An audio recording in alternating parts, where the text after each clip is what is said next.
WELSTech is a bi-weekly podcast exploring the intersections of technology and ministry. It is part of the podcast network sponsored by WELS, the Wisconsin Evangelical Lutheran Synod.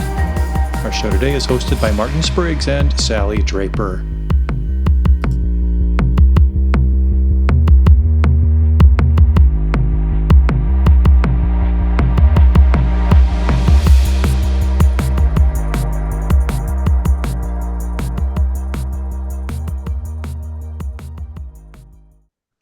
Welcome back to WELSTech, everybody. This is Martin Spriggs, and this is a show about technology and ministry. We're on episode 770, and we're recording it on Thursday, February 19th, 2026. Helping me, as usual, talk about the technology space and the ministry space and where those two kind of cross paths. That's Sallie Draper. Hey, Sallie. Hi, Martin. Happy to be joining you this morning. This is the faux spring blizzard capital of Minnesota that I'm coming to you from. So we had almost a full week of 50-degree weather, full melt. I mean, mud everywhere, but we were ready for spring. I think people actually said tulips were popping up and everything. And yesterday we had a blizzard. No joke.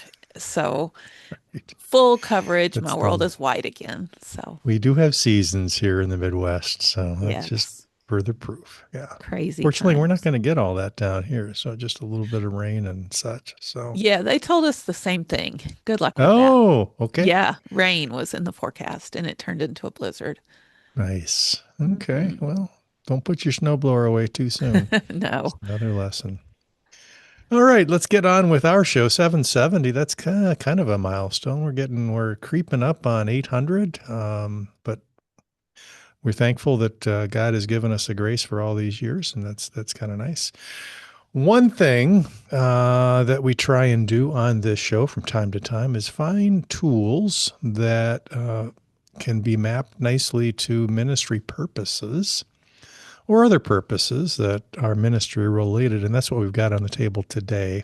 We have talked about a tool called Trello many times on the show, and both of us use it each and every day in our day jobs, and I even use it at our church for a lot of different purposes. For those people who don't know what Trello is, it's a product made by Atlassian. It's been around for quite some time. I don't remember when it started, but basically it is an organizational tool, and it follows the model of a corkboard or a whiteboard or a board where you can put columns or lists of little cards, and it helps you. And those cards can contain all kinds of things, and we're going to talk about some of its stellar features today a little bit in the context of maybe creating a strategic plan.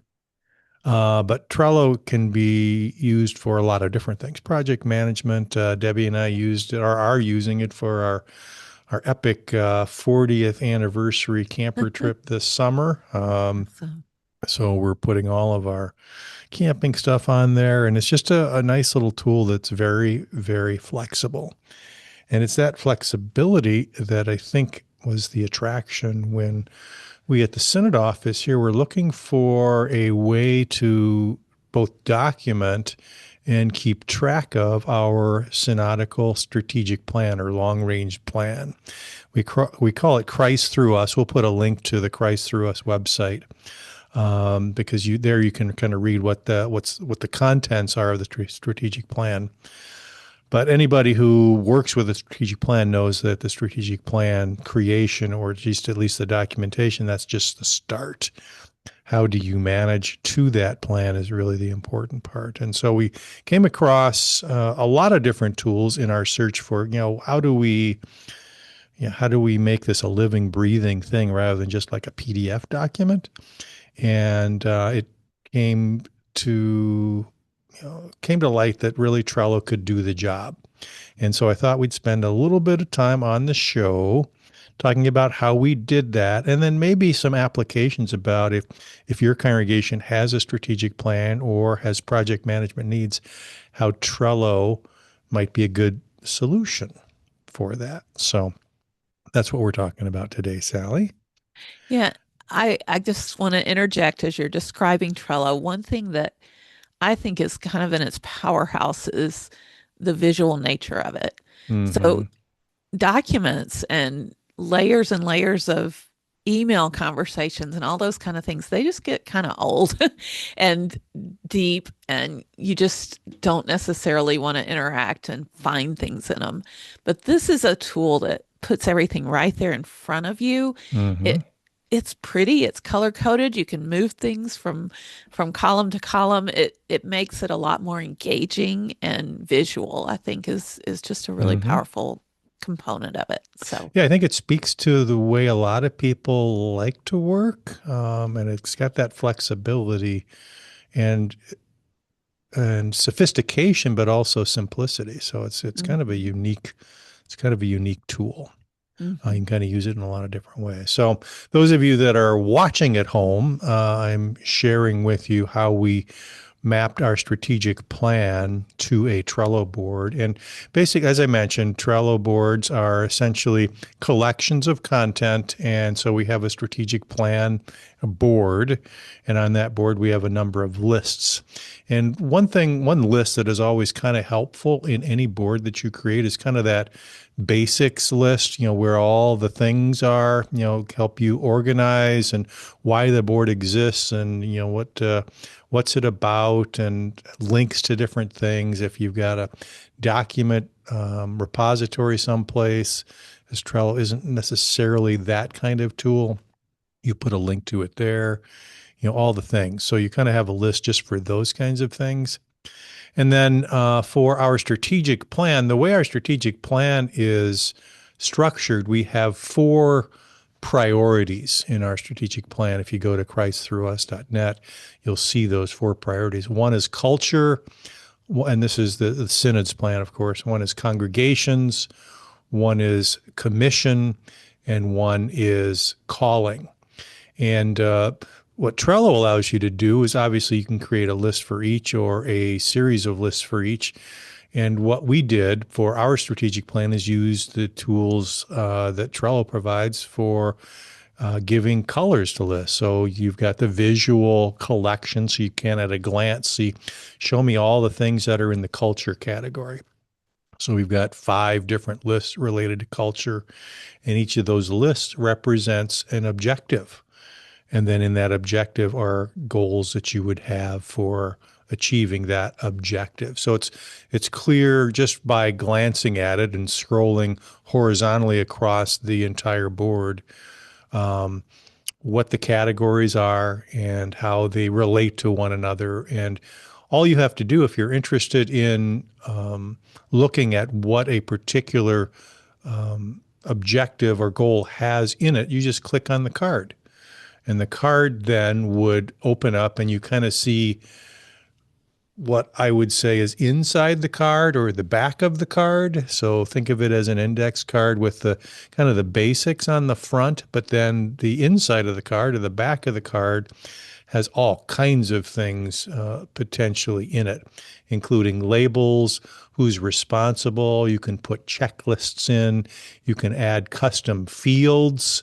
There are capabilities for adding attachments, and then also comments or a list of activities that have happened to the card. And that's kind of how we're using it to keep up to date on how this particular objective or goal is progressing so that somebody can come to the card and see the latest and greatest if somebody has updated it.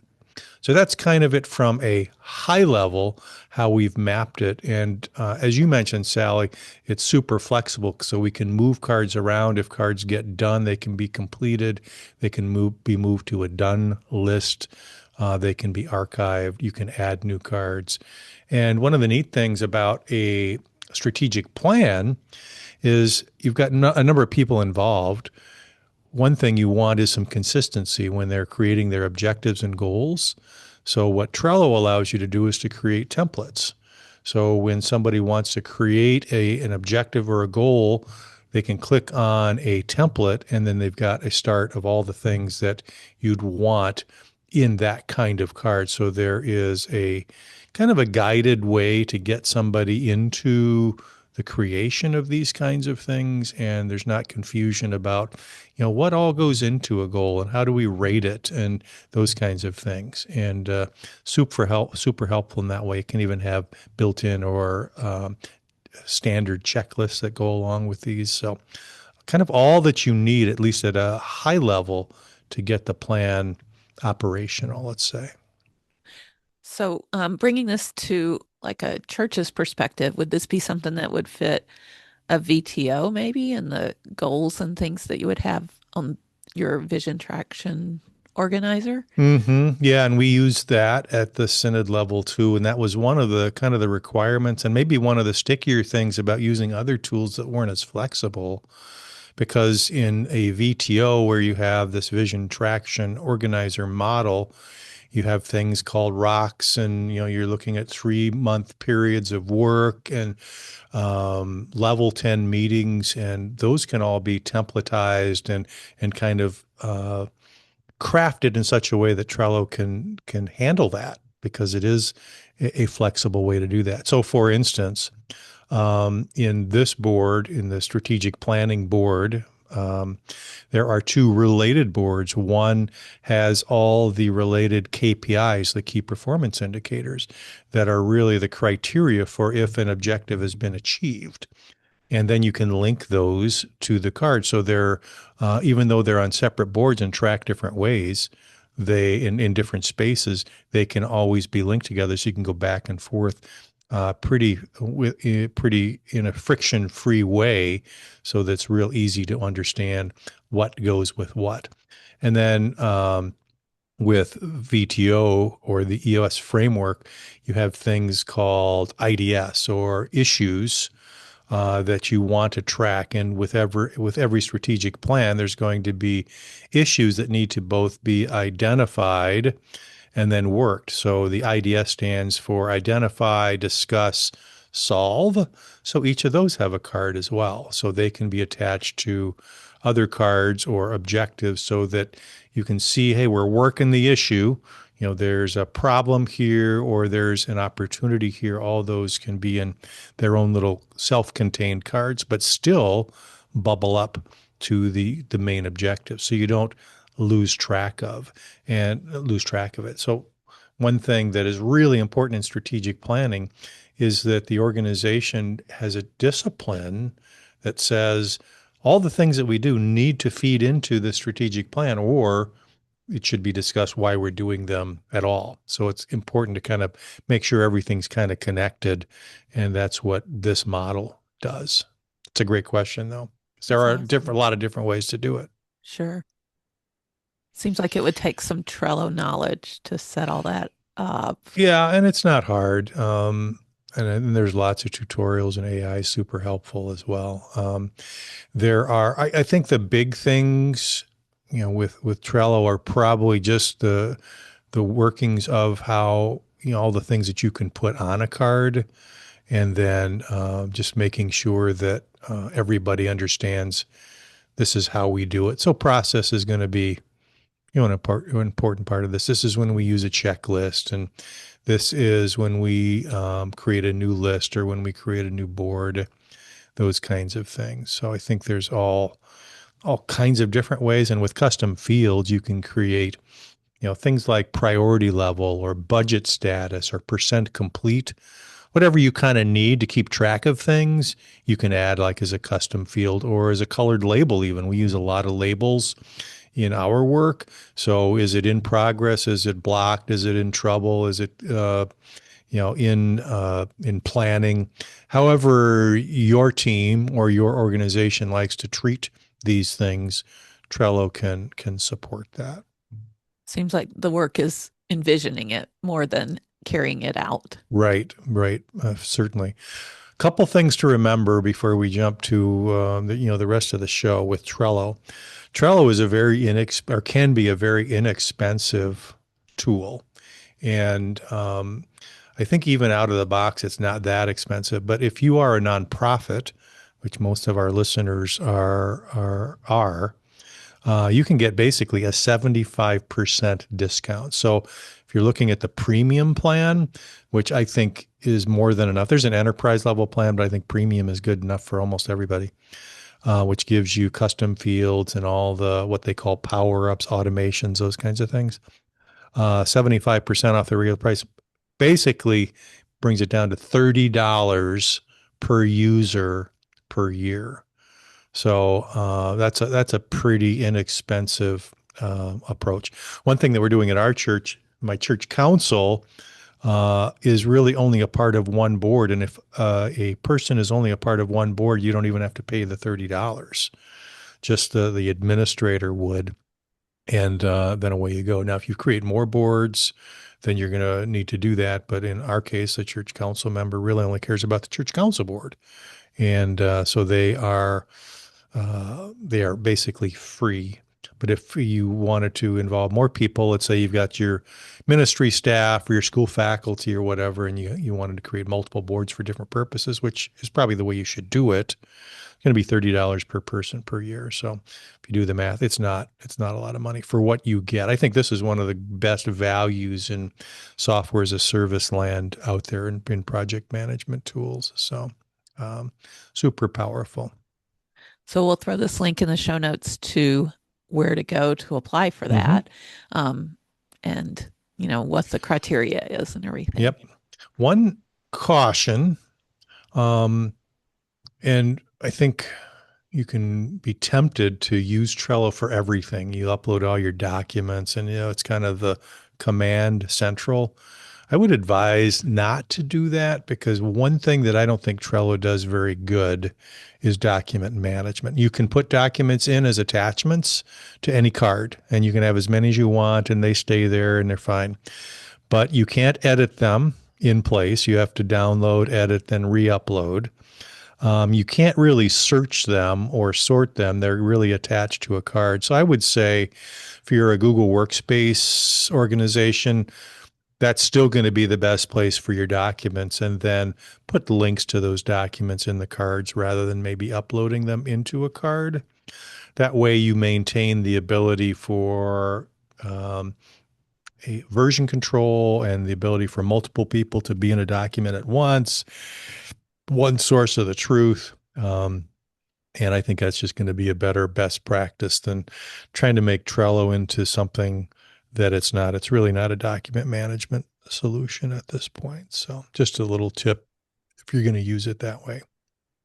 We probably, Sallie, I don't know if these boards are even around. I should maybe even bring it up. But long ago, we set up some Trello boards, some public Trello boards for people to look at if they were interested in kind of understanding how this might work for project management. I think we set one up for maybe a sample VBS project and a few other things. Maybe we can put links to those up there if they're still around. But I'm looking at it. It's still here. So yes, we can do that. Very good. So that's our Trello story. And please pray for our Synod strategic plan and our use of the tools to make that happen. But hopefully you'll consider using a tool like this or have a strategic plan that you can plug in here. I think that's critical these days. And there are lots of different ways to keep it up to date. But we found that Trello is a good one. Excellent. All right, I'll get off my Trello soapbox and let's move on to our ministry resource segment of the show, Sallie. Awesome. Now we're going to talk about food, which is a really great soapbox to be on. Okay. No, it's not all about food, but our friends in the missions office, both home and world missions, combine efforts each summer to present Taste of Missions. And we're up to 2026. I want to say, Martin, you and I were both at the first one of these in 2019-ish. Mm-hmm. And so they've got a lot of experience under their belt, and they bring it to us each summer. It's something to look forward to. This year it will be on June 13th, and it is happening in the same location as always at Wisconsin Lutheran Seminary, which is just a wonderful opportunity to be on the seminary campus. And they call it Taste of Missions not just because of the food, although the food is a nice draw. They have a lot of different cultures represented with food trucks that are on site, live music, fellowship with the missionaries, all that kind of fun stuff. But obviously, you're getting a taste of what the mission work is like as you attend the various events planned for the day. So they have home mission headlines with Pastor Mark Gabb, who's the administrator of home missions, and world mission headlines with Pastor Larry Schlomer from World Missions Office. And then they have moments with missionaries and Q&A with missionaries where you can get to know them a little bit and understand more of what their day-to-day life is and the blessings and challenges of being in a mission setting. It lasts from 10 a.m. to 4 p.m. I believe the cost is $15 to attend in person, but a lot of the events are live streamed. So if you aren't able to be at the seminary on June 13th, you can watch the events unfold from the comfort of your own personal screen, wherever that may be. We also wanted to bring attention to some of the activities they have available. So always they're sharing recipes. They have events out here for families, but there are also school challenges and a poster contest. So the school challenge and poster contest both have the same deadline, April 24th. So a bit of time for you to get this in. The school challenges for K4 through K to 4 and 5th through 8th grades. So they have actually 10 different events, challenges that you can participate in. You can do just one or all 10 and learn more about the various missions and what it's like to be a missionary kid, all kinds of fun things. And for one randomly selected school in each of those categories, K through 4 and 5 through 8, they'll earn a mission inspired lunch, a live Zoom call with a missionary, Taste of Missions t shirts for students and teachers, classroom decorations, free tickets to the Taste of Mission event, and more surprises. So there's just a Taste of Missions party awaiting two classroom that qualifies. So definitely teachers check this out and get your kids involved in the mission activity of WELS. And at the high school level, they actually have an art contest. So they call it a poster contest. They want students to submit an 11 by 17 masterpiece capturing the heart of either home or world missions. Again, that same submission date, April 24th. They have very specific rules, so check it out. The two overall winners here, one for home missions, one for world missions, will each get a $250 Amazon gift card. And the artwork will be supplied and represented at the event. So people will get to enjoy the art. There's even a fan favorite vote that happens at the Taste of Missions event where the fan favorite will win a prize as well. So showing on the screen some of the artwork that won last year's event and the descriptions that went along with those. So yeah, teachers, art teachers at the high school level, and all the LES classrooms have opportunities to get involved. And you don't have to be at a WELS high school or ELS high school to participate. If you're a WELS or ELS member at that high school level, you can submit your artwork. So definitely check it out. Nice. Yeah, and we'll put a link in the show notes, but that's tasteofmissions.com if you're interested. So Yeah, time well spent if you're in the area. definitely. All right, Sallie, I think we can move on to our picks of the week. What's up for you? Well, it's a rare occasion when I have a hardware pick, unlike my Yes. co-host who often dabbles in all kinds of tech gadgets. But after almost 7 years, have a new iPhone to share today. It's an iPhone Air. It doesn't have the number 17 with it, although it came out at the Mm-hmm. 17 rendition of iPhones, but it's called an iPhone Air. And mainly because I don't know if the camera will even pick it up very well, it is super thin. It is their thinnest iPhone ever. And that is really appealing when you have to chunk this around with you all the time and everything. It has a titanium case, so it's very lightweight, very slick. However, I will say It's not as thin on this half as the other. I don't know if you can see that, but the Mm-hmm. back has a pretty large camera area. And actually, it's probably the guts of the whole phone right up here at the top. So it even makes it maybe a little bit top heavy because of that. But it is a very thin phone and it's very slick. And I'll testify to that because I sat it down on the pew on Sunday and it slid right Slid off. right off. It's Yeah. so thin and slick, and I didn't have my case yet. I was really almost intimidated. It feels like glass and very lightweight in your hand.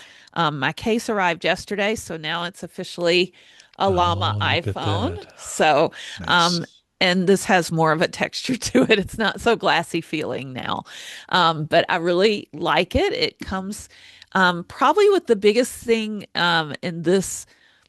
Um, Version of the iPhone, the 17 version, is that they're really promoting the camera. The camera actually jumped up to 48 megapixels, if you can imagine that. My last one was 12 megapixels, and I thought I was in heaven when I got that camera, and now up to 48. They call it the cam era. You know, everything is an era these days. Mm-hmm. I think thanks to Taylor Swift's Eras concert. But anyway, the cam era, and one of the cool things that they've done is kind of a follow me type thing with the front facing camera.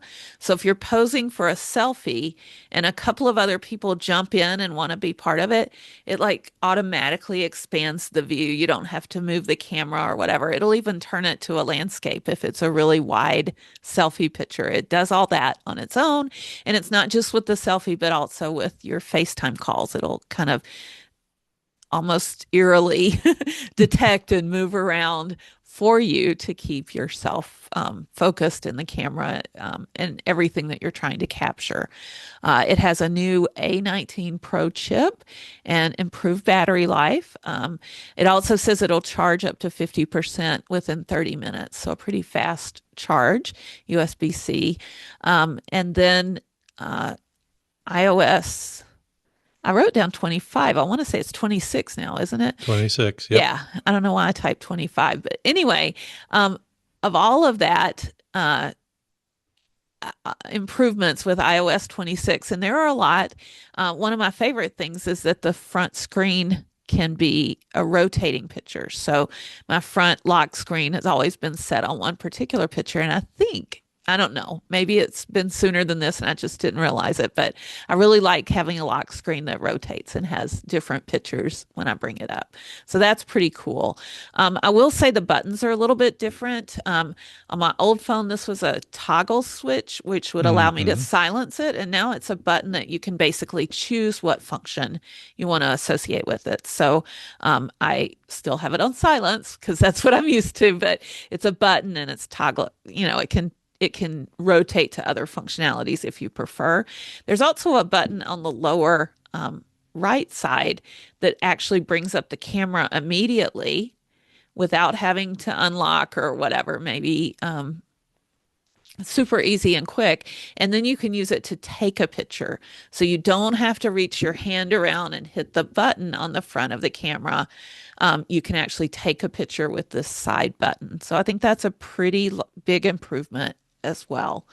Just knowing how you have to manage it to get your thumb in the right place to push that circle on the screen. Now it's a more natural feel to do it on the side. So Mm-hmm.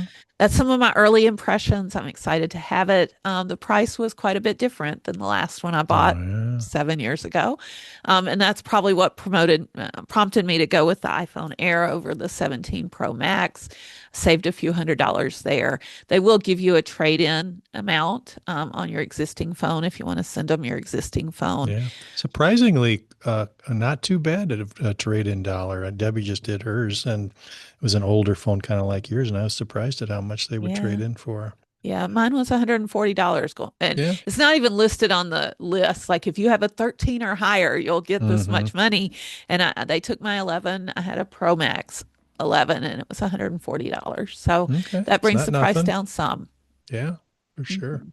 So I'm Very happy with nice. it. I'm excited to have a new phone. How is you've only had it for less than a week, probably? Hmm. How's the battery life? With things that thin, something has to give. Have you noticed any difference? Oh, it's definitely better than my other phone, which Okay, after everything's all these years, relative. yeah. And yeah, I haven't had any problems with battery life, and I've used it a good bit. And Okay. I guess the pain point is just switching phones. My icons aren't in the same place, and my brain is totally, geared toward where my thumb should go for certain You'll things. get it And there. Yeah. yeah, so Okay. just kind of that, what is this foreign object in my hand? It Yeah, feels yeah. different and everything. So did you have Face ID on your old phone? I did. Yeah. Oh, okay. So that's not new. Okay, No, gotcha. that's Okay, that's been there. good deal.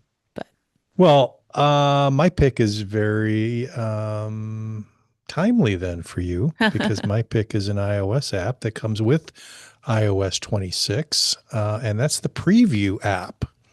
Um, the iOS Preview app is kind of a takeoff of the, if you use a Mac, there's a very nice app on the Mac called Preview, and they've kind of done a lot of the same things with the iOS app. The Preview app is predominantly for viewing PDFs and images.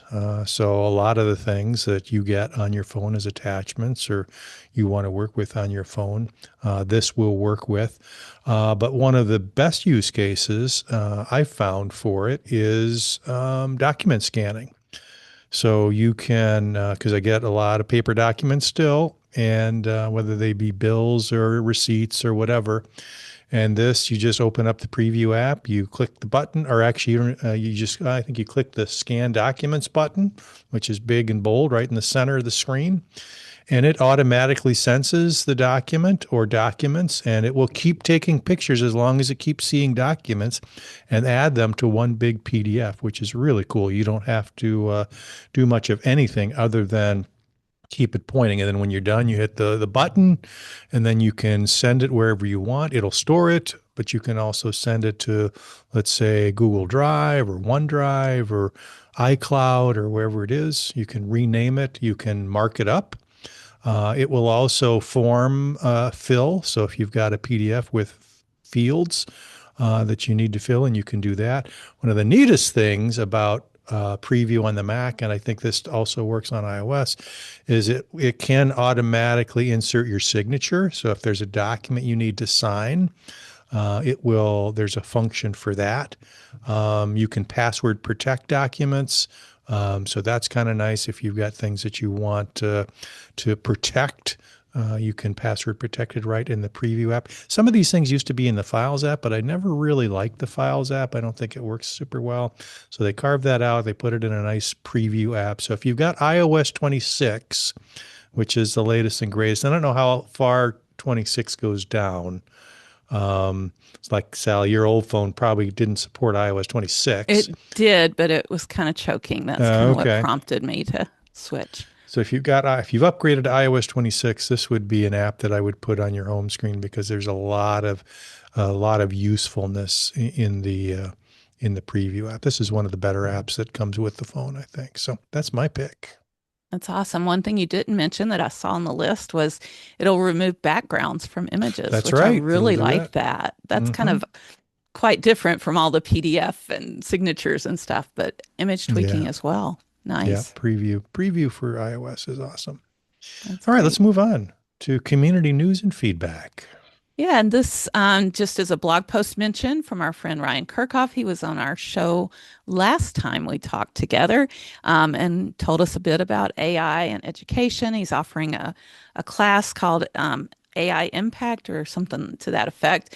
And he wrote a blog post about that. And he titled it A Different Question About AI and Why It Matters. And basically, if you read through the post, he says many people are talking about how much more efficient teachers can be with all the different tools that are out there. Magic School, and we've talked about them, all the things Hmm. ChatGPT can do for you, building rubrics, all kinds of stuff.